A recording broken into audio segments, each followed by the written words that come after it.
জুবিনবিহীন বিহুৰ মঞ্চত আকৌ উঠিল গৰিমা। এইবাৰ চকুলো নহয়, জুবলিৰ গীতৰ মাজত কবিতা।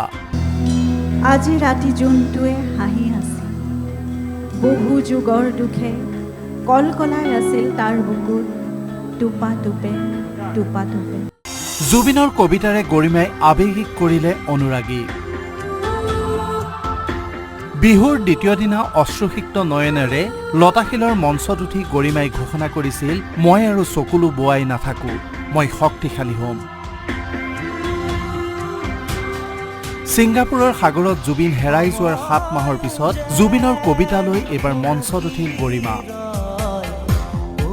এইবাৰ চকুলো বোৱাই নহয়, এইবাৰ গৰিমা যথেষ্ট সাহসী।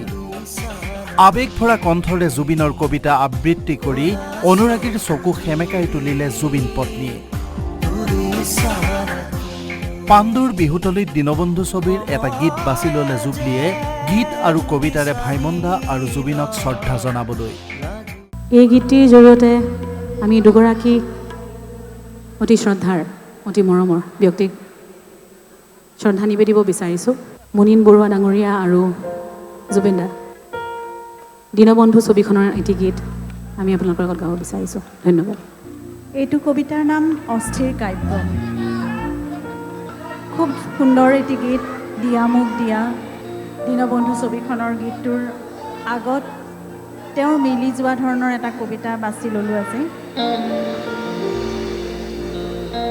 তুমি দুহাত মেলি দিলেইতো মোৰ ৰাতি নোপোৱাই, তুমি দুহাত মেলি দিলেইতো মোৰ ৰাতি নোপোৱাই, তুমি চুই দিলেইতো শেষ নহয় মোৰ বিষণ্ণতা, বৰঞ্চ মই অন্ধ হৈ পৰোঁ, লুপ্ত হওঁ তোমাৰ কথাৰ বসন্তত।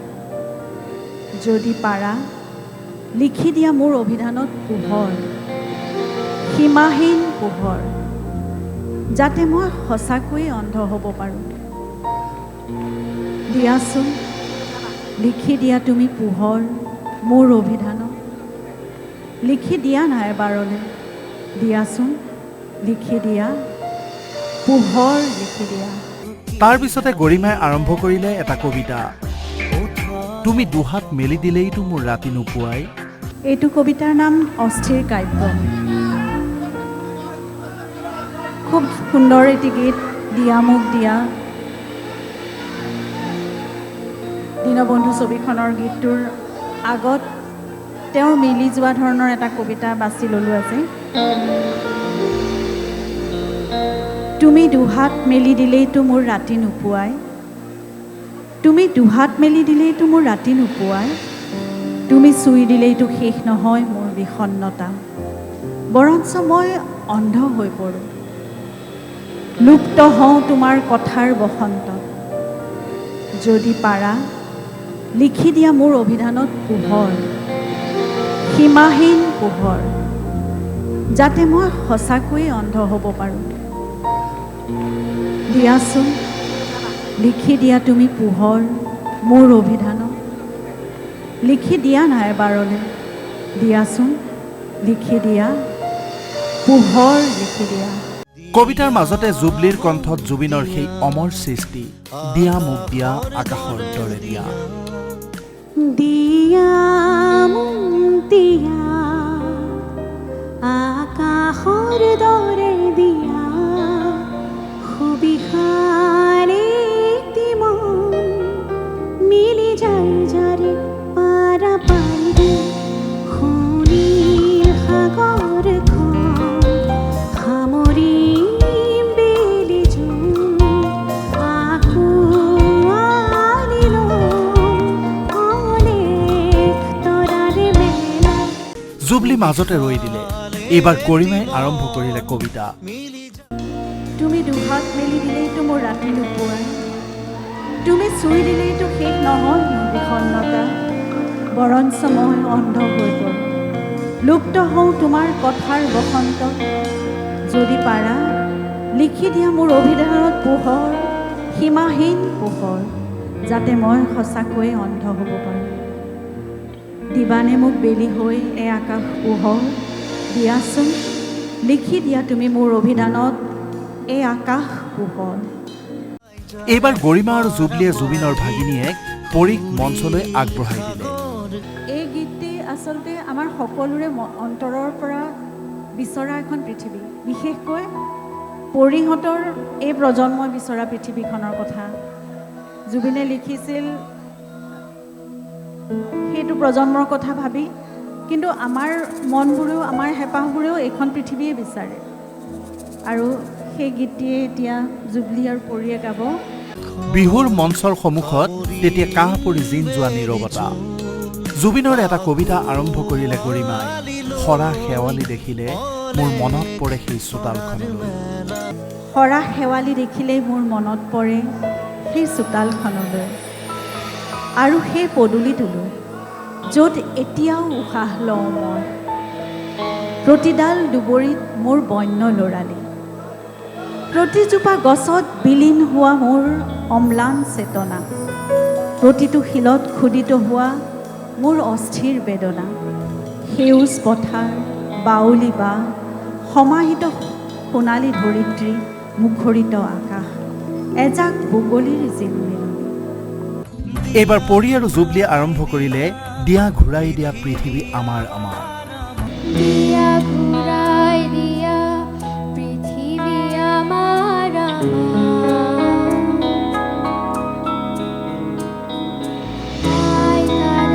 সাধু তৰালি ভৰা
গীতৰ সভাটোত এতিয়া নিস্তব্ধতা।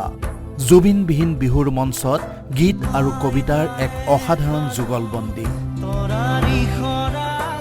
মোৰ স্মৃতিত মুখৰিত হৈ থকা এখনি মৌ বন, মোৰ বন্য লৰালি এখন মুখৰিত আকাশ, এজাক বগলীৰ জিলমিলনি, কাউৰীৰ কাহ আৰু পাৰৰ ৰুণ ৰুণনি, থুনুক থানাক কাৰোবাৰ মাত, খিৰিকীৰে ভাহি অহা গুঞ্জন, অস্ফুট কথোপকথন, স্মৃতিৰে ৰাঙলী মোৰ বন্য লৰালি, সৰা শেৱালি দেখিলেই মনত পৰে মোৰ আকুণ্ঠ হে বন্য লৰালি।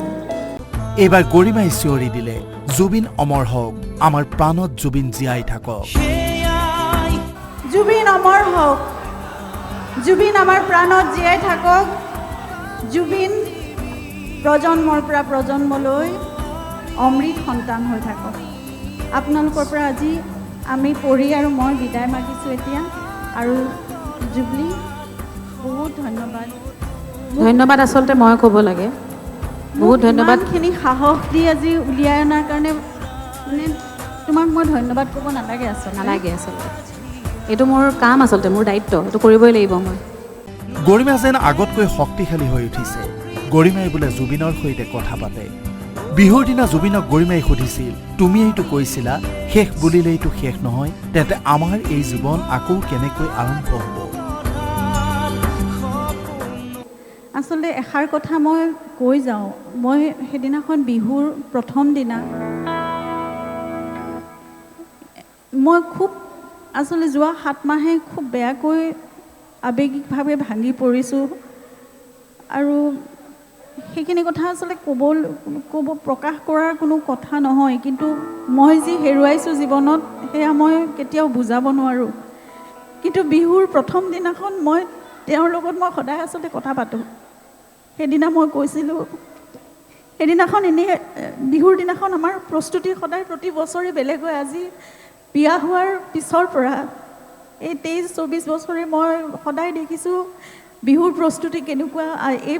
এই দিনটোত সেই দিনটোৰ পৰা আৰম্ভ কৰি কেনেদৰে কি পিন্ধিব, কি কৰিব, কেনেকৈ ক'লৈ যাম, 1.5 মাহ 2 মাহৰ বাবে আমাৰ প্ৰস্তুতি। গোটেই ঘৰখনত মানে কেনেকুৱা এটা পৰিৱেশ থাকে, কিন্তু সেইদিনা সকলো একেবাৰে নিস্তব্ধ, কিবা একো নাছিল শূন্যতাৰ বাহিৰে। আৰু মই তেওঁৰ লগত কথা পাতি আছিলোঁ, তেতিয়া মই তেওঁক কৈছিলোঁ যে তুমিয়ে দেখোন লিখিছিলা শেষ বুলিলেইতো শেষ নহয়, আকৌ আৰম্ভ হয়। ক'ৰবাততো এয়া চলি থাকিব লাগিব, নতুন আৰম্ভণি হ'ব লাগিব। তোমাৰ মোৰ যাত্ৰা ইমানতে শেষ নেকি? ক'ৰবাততো এটা নতুন যাত্ৰাৰ আৰম্ভণি আকৌ হ'ব লাগিব নহয় গল্ডি? আৰু সেই যাত্ৰাটো ক'ৰ পৰা কেনেকৈ হ'ব, কি কৰিলে হ'ব? চাগে তেওঁৱে মোক সেয়া বাট দেখুৱালে। প্ৰথম দিনা লতাশিল বিহুলৈ গ'লোঁ, মই লতাশিল মঞ্চলৈ গ'লোঁ, আৰু মই কথা পাতিলে, মই প্ৰাৰ্থনা কৰিলে মোৰ এনেকুৱা লাগে তেওঁ সদায় শুনে আৰু তেওঁ মোক সদায় কিবা এটা উত্তৰ দিয়ে। ব্যুৰো ৰিপৰ্ট, আসাম টক্স।